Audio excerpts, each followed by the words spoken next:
India surpassed Brazil to take the second spot among the nations worst hit by the coronavirus pandemic after a record spike of more than 90,000 fresh cases in the last 24 hours took the country's total tally past 42 lakh, the Union Health Ministry data said.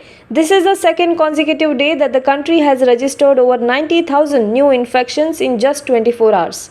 The United States, which has the highest number of COVID-19 cases in the world, has logged over 62.75 lakh infections, so far about 20 lakh more than India.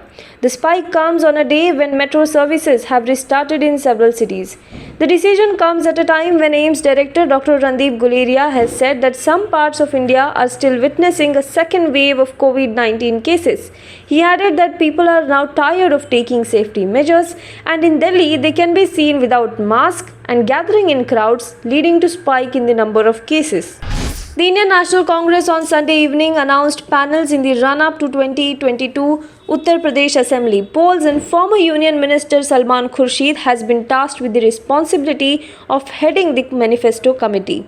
In a key development, dissenters including Jitin Prasada and former UP Congress Committee Chief Raj Babbar, who were signatories to a letter to the party's interim president Sonia Gandhi, have been left out.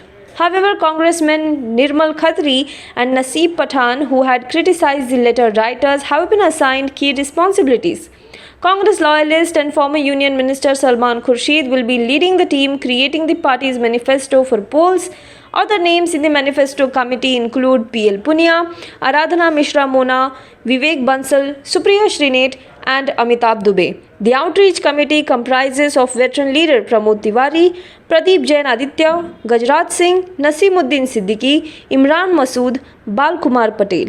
Meanwhile, the membership committee will include Anugraha Narayan Singh, Ajay Kapoor, B.L. Khabri, Mohammad Mukim, Kamal Kishore Commando, and Ajay Rai.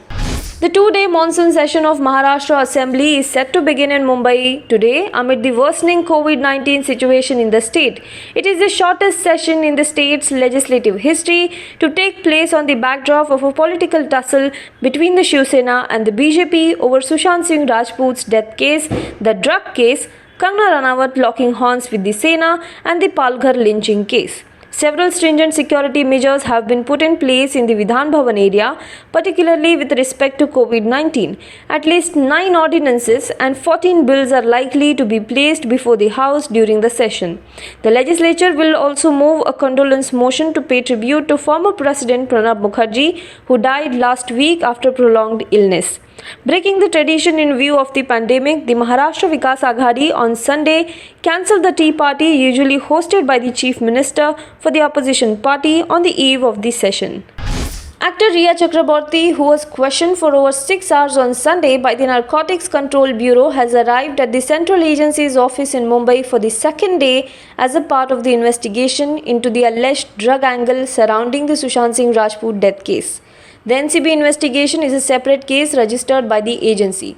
Riya Chakraborty was first summoned by the Anti-Drugs Agency on Sunday, 2 days after her brother Shouvik Chakraborty was arrested along with Samuel Miranda, Sushant Singh Rajput's house manager, and charged with the anti-drug law by the NCB.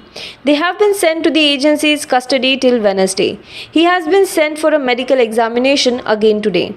World number 1 tennis player Novak Djokovic was declared disqualified in the pre-quarterfinal match at the US Open on Sunday. Djokovic was competing against Spain's tennis player in the pre-quarterfinals. Djokovic trailed 5-6 in this first set.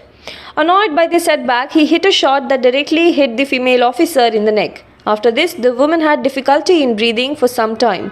However, Djokovic reached out to the woman to know her health. But after some time, the woman got up and walked out of the court. The match referee also talked to Djokovic about the incident, and after discussing among themselves, Djokovic was disqualified.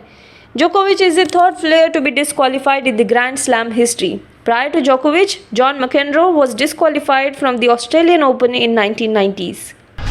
Now be the first to know about the latest updates on our new news app. Go on your Android or iOS, search for HW News Network. Download our app, choose the language you prefer to get updates in, and be up to date with the latest news.